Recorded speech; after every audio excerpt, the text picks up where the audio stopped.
तीन दामाद की सास पार्ट 2। अब तक आपने सुना कि कावेरी जी अपनी तीनों बेटियों ईशा, मोहिनी और सुहाना की शादी तीन घर जमाई लड़कों के साथ करवा देती है। उन्हें लगता है कि ये लड़के शायद घर का कामकाज संभाल लेंगे, लेकिन उनके तीनों घर जमाई बहुत आलसी थे। वो नौकरी भी नहीं करते थे और बाहर का काम भी नहीं। कावेरी जी ने अपनी बेटियों से कहा कि वो प्रेगनेंसी का बहाना बनाकर अपने पतियों को सबक सिखाए। अब सुनिए आगे। मम्मी, आपने जैसा कहा था हमने वैसा ही किया, लेकिन देखिए ना, विवेक का हाल तो वैसा का वैसा ही है। घर में ना सुबह का नाश्ता बनता है और ना खाना। नौकरी पर जाने की बात करूं तो खाने को दौड़ते हैं मुझे। हाँ मम्मी, मैंने भी सुमित को कितनी बार कहा कि अगर नौकरी नहीं करनी तो कोई छोटी सी दुकान ही खोल लो, घर का खर्चा कैसे चलेगा। देखो दोपहर के 12 बजने आए और जनाब अभी तक सो रहे हैं। हाँ मम्मी, ईशा और सुहाना ठीक कहती हैं।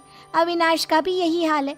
जब मैंने अपनी प्रेगनेंसी के बारे में कहा तो मुझसे कहने लगा, अरे दूसरी लड़कियां तो 9-9 महीने तक नौकरी करती है, बस डिलीवरी के टाइम छुट्टी लेती है। मोहिनी, तुम भी नौकरी करो। अब मुझे कहाँ नौकरी मिलेगी।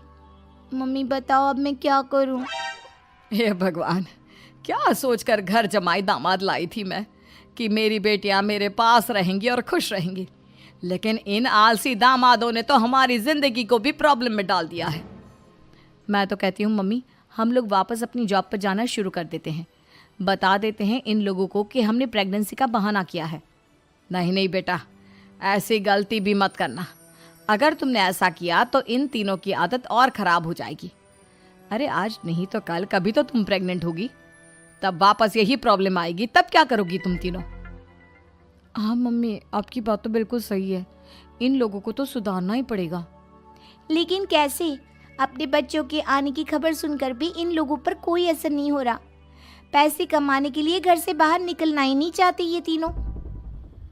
अब मेरे दिमाग में एक प्लान आया है। तुम तीनों चिंता मत करो, उन तीनों को बुलाओ, फिर मैं बात करती हूँ। थोड़ी देर बाद कावेरी जी अपने तीनों दामादों को सामने बुलाकर अपनी बात कहना शुरू करती हैं। अविनाश, सुमित और विवेक, देखो बेटा, मैं ना तुम तीनों से बड़ा प्यार करती हूँ, इसीलिए तो तुम्हें घर जमाई बना कर रखा है मैंने। अरे मम्मी जी, सीधे सीधे कहिए ना, क्या बात है।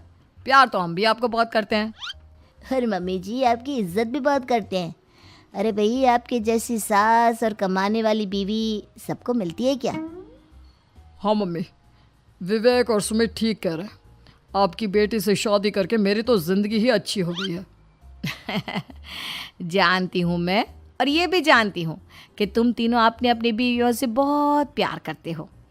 बेटा, बात ऐसी है कि हमारे कुल गुरु ने कहा है कि प्रेग्नेंट होने के बाद मेरी तीनों बेटियाँ शुरू के 4 महीने हमारे गांव में जाकर रहेगी, जहाँ मेरे चाचा जी रहते हैं।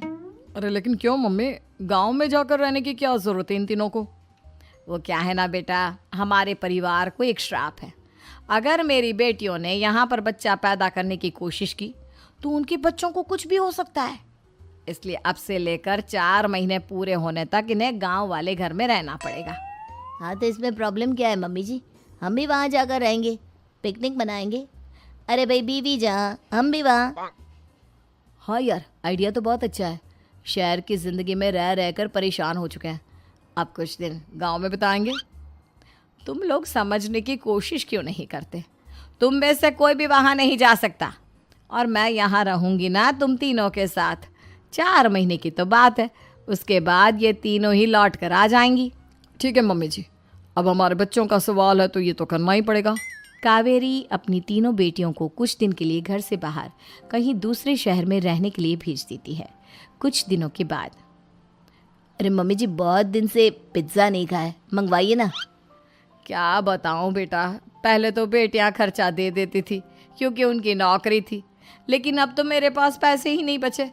थोड़े बहुत पैसे हैं जो बच्चों की डिलीवरी में काम आएंगे। लेकिन मम्मी जी, आपकी बेटियों को वापस आने में तो अभी बहुत वक्त बाकी है। वही सोच सोच कर परेशान हो रही हूँ। सोच रही हूँ कल से दूध भी बंद करवा देती हूँ। अब दूध वाले को देने के लिए पैसे भी तो नहीं है ना। अरे नहीं नहीं मम्मी जी, अगर दूध भी बंद करवा दोगी तो मुझे चाय कहाँ से मिलेगी? और चाय के बिना मैं तो मर ही जाऊंगा। क्या करूं बेटा, इसके अलावा हमारे पास कोई ऑप्शन नहीं है, मेरे पास पैसे ही नहीं बचे। इस तरह कावेरी जी धीरे धीरे अपने तीनों दामादों को पैसे देना बंद कर देती हैं और घर में खाने पीने की चीज़ें लाना भी बंद कर देती है। अब वो तीनों बुरी तरह से परेशान होने लगे थे और इसलिए एक दिन तीनों प्लान करके घर से बाहर निकलते हैं और बाजार में जाने के बाद यार अच्छा खाना खाए हुए कितने दिन हो गए, पता नहीं कब अच्छा खाना मिलेगा। हमारी बीवियों के जाने के बाद तो हमारी हालत भिखारियों जैसी हो गई है यार। कुछ भी हो, मुझे तो आज पिज्ज़ा खाना ही खाना है। जेब में 1 रुपया नहीं और पिज्ज़ा खाएगा, कहाँ से आएंगे पैसे? अरे देख वहाँ सामने बोर्ड पर क्या लिखा हुआ है, कंप्यूटर पर काम करने के लिए एक आदमी की आवश्यकता है। भाई मैं तो जा रहा हूँ, काम करूँगा और शाम तक पैसे लाकर आराम से पिज्ज़ा खाऊंगा।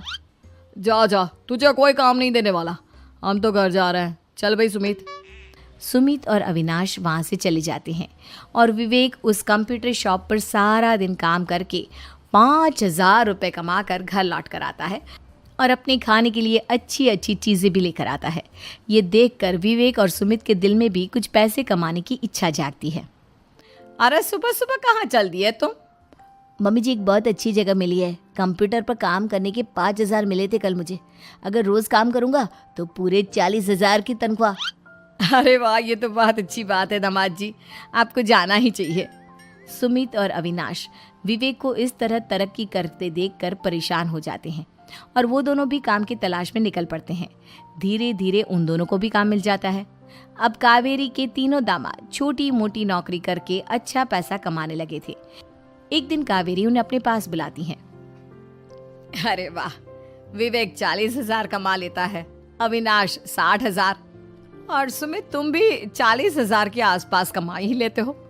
कुल मिलाकर तुम अच्छे खासे पैसे कमा रहे हो बेटा। हाँ मम्मी जी, बहुत मज़ा आता है जब महीने के एंड में मोटी रकम हाथ में आती है। पूछिए मत मम्मी जी, घर में रहकर रोटी बना बना कर और तो जैसा महसूस होने लगा था मुझे तो। हाँ बेटा, तुम तीनों की बात तो बिल्कुल ठीक है और जानते हो अब तुम तीनों की पत्नियां भी वापस लौट कर आने वाली है। लेकिन मम्मी जी अभी तो उन्हें गए सिर्फ 2 महीने हुए हैं, आपने तो कहा था वो 4 महीने के बाद लौट कर आएंगी। ऐसा कुछ नहीं है बेटा, मैं सिर्फ तुम तीनों को सबक सिखाना चाहती थी कि आदमी घर में बैठकर बीवी की कमाई खाता हुआ अच्छा नहीं लगता। इस दुनिया में हर इंसान को मेहनत करनी चाहिए, काम करना चाहिए, चाहे वो औरत हो या आदमी, ताकि अपने परिवार को संभाल सके। कावेरी की बात सुनकर उन तीनों को अपनी गलती का एहसास होता है और कावेरी उन्हें सच बता देती है कि ईशा, सुहाना और मोहिनी शहर में ही कहीं दूसरी जगह रह रहे थे। शाम के वक्त उन तीनों की पत्नियां लौट कर आ जाती है और कावेरी जी का परिवार एक खुशहाल परिवार की तरह रहने लगता है।